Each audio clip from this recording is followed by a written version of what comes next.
eu vou apresentar para vocês as boas práticas de cultivo celular e vou começar apresentando para vocês a sala de cultura.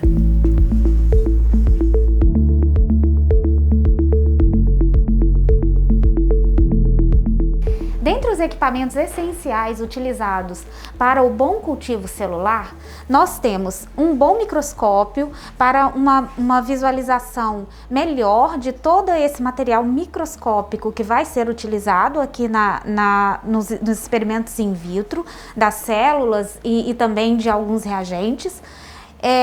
O banho-maria para manutenção da temperatura de todo o material que vai ser utilizado também para manutenção das células.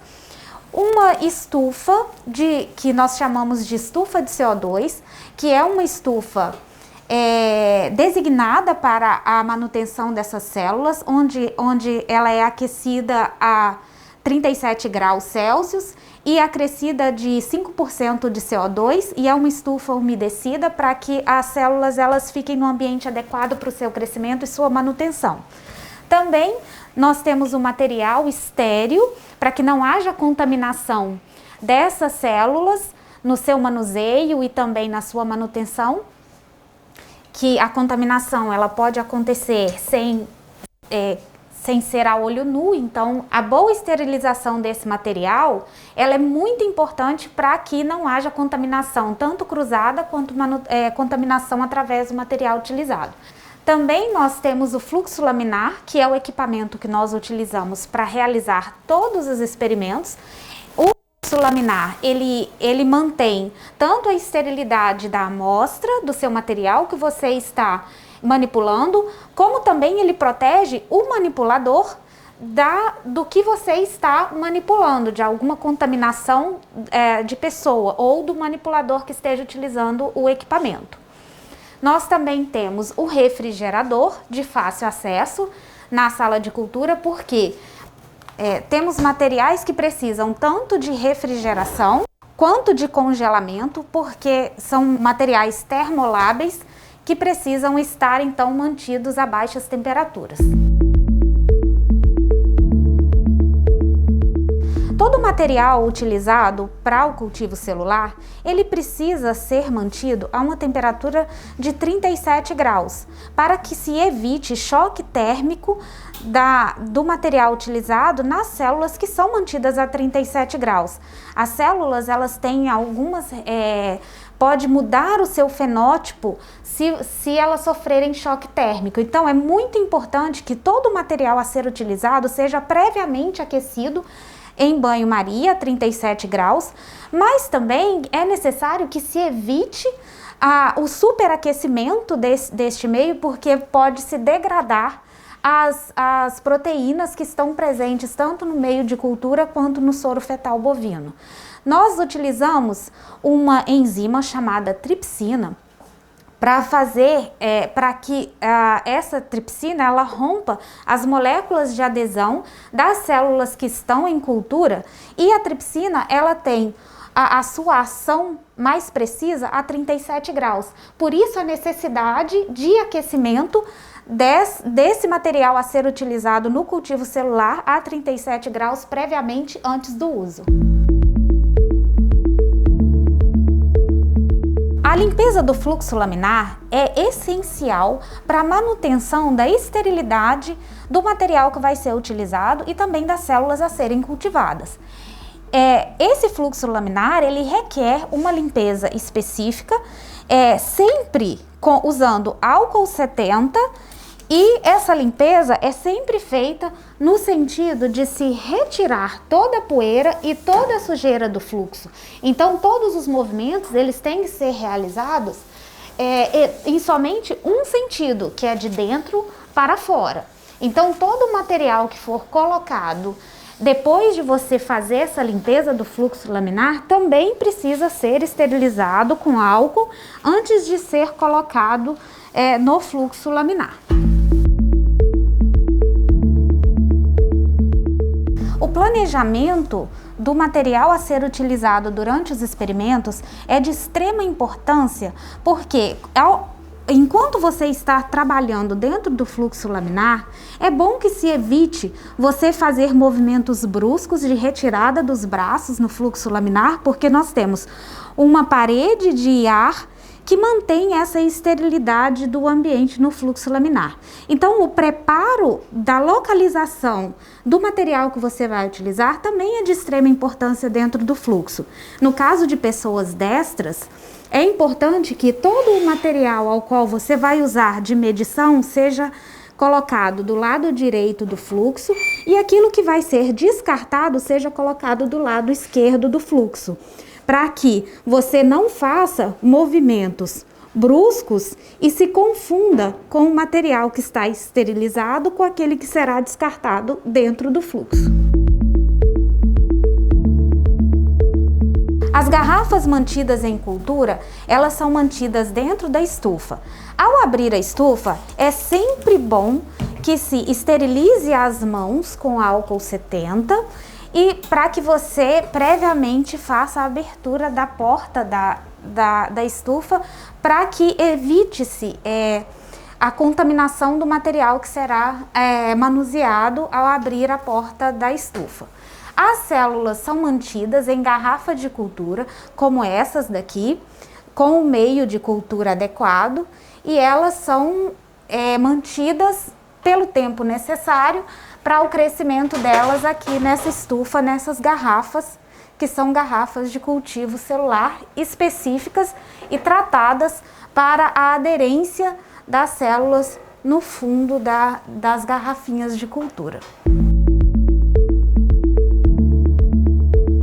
As células, elas são mantidas sob criogenia em nitrogênio líquido, que podem ser mantidas, congeladas no nitrogênio líquido por anos ou décadas.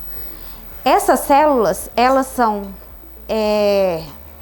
identificadas e armazenadas em galões contendo o nitrogênio líquido e também separadas em caixinhas e identificadas para que elas possam ser aqui então armazenadas sob criogenia por muito tempo. Quando você não precisa utilizar essas células imediatamente na cultura celular mantidas em estufa. Então elas podem ser armazenadas no nitrogênio líquido ou também no freezer menos 80 graus. É sempre importante que elas sejam mantidas em ultra baixa temperatura. O processo de renovação de células de uma garrafa ou seu subcultivo é chamado de passagem. Muitas linhagens contínuas são capazes de manter as características iniciais do tecido original por um grande número de passagens. As células aderentes possuem um método específico para efetuar sua passagem, por se encontrarem aderidas ao fundo da garrafa de cultivo. Proteases são necessárias para romper a matriz extracelular e assim obter células individualizadas com a finalidade de transferir as culturas para um novo substrato. A enzima mais utilizada é a tripsina, porém, devido à inespecificidade da enzima, não se deve deixar a célula por muito tempo em sua presença para não haver lise celular. É importante retirar o meio de cultura já saturado da garrafa antes de acrescentar a tripsina, pois este contém soro fetal bovino e este inativa a tripsina.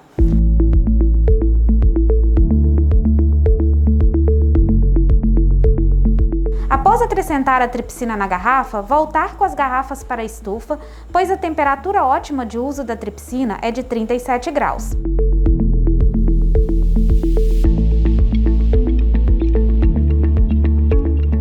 Após observar que as células se soltaram do fundo da garrafa, acrescentar meio de cultura acrescido de soro fetal bovino para inativar a tripsina. Descartar todo o conteúdo da garrafa e acrescentar o meio de cultura acrescido de soro fetal bovino e voltar a garrafa para a estufa para que as células cresçam novamente.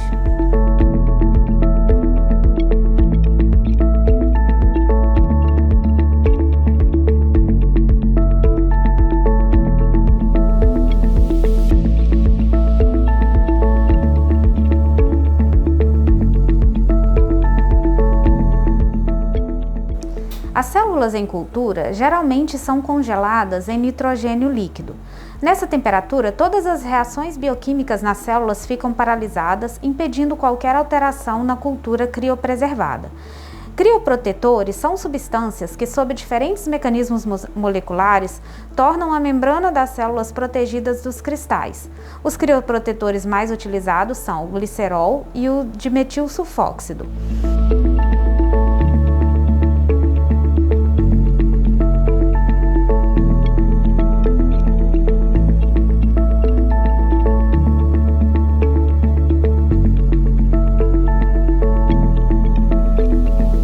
Para congelar as células, é preciso descartar o meio de cultura velho, acrescentar tripsina na garrafa para soltar as células e colocar novamente a garrafa na estufa para a ação da tripsina a 37 graus Celsius.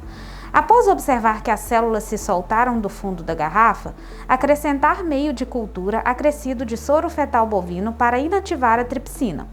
Transferir o conteúdo da garrafa para um tubo e centrifugar por 5 minutos a 1500 RPM.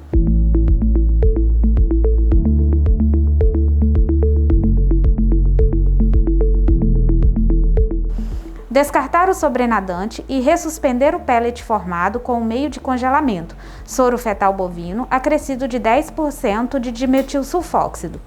Distribuir nos tubos de criogenia e armazenar no nitrogênio líquido, sempre lembrar de identificar cada tubo.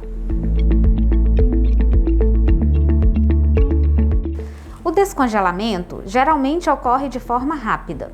Retira-se o tubo do tanque de nitrogênio líquido ou do freezer -80 e espera as células a chegarem à temperatura ambiente.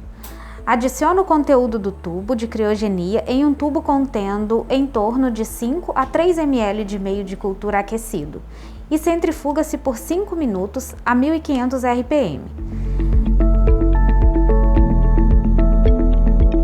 Descarta-se o sobrenadante e ressuspenda as células com meio fresco, acrescido de 10% de soro fetal bovino.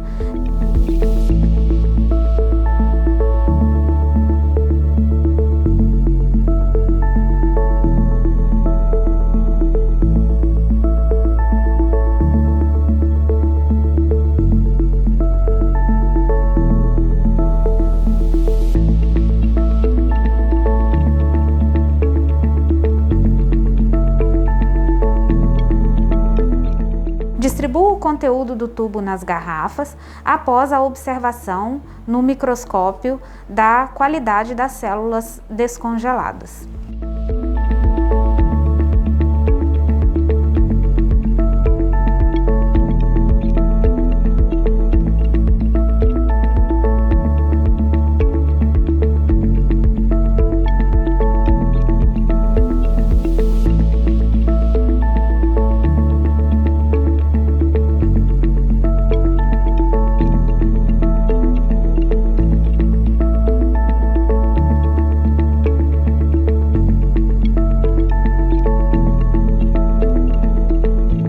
O gás simples óxido nítrico, ou NO, controla uma variedade de processos biológicos complexos, incluindo a homeostase da pressão sanguínea, agregação plaquetária e transmissão de sinais pelo sistema nervoso, sendo também importante para a função do sistema imune, desempenhando papel-chave na atividade de macrófagos. A produção de NO foi determinada pela dosagem do total de nitrito nas amostras, utilizando o método de Gris. Em uma microplaca de 96 poços, foram colocadas 150 microlitros de cada amostra. Para o preparo do reagente de Gris, foram misturados quantidades iguais de sulfanilamida a 1% e N-nafitil-etilenodiamina a 0,1% em ácido fosfórico a 2,5%. Em seguida, foram adicionados 150 microlitros do reagente de Gris aos poços que continham as amostras.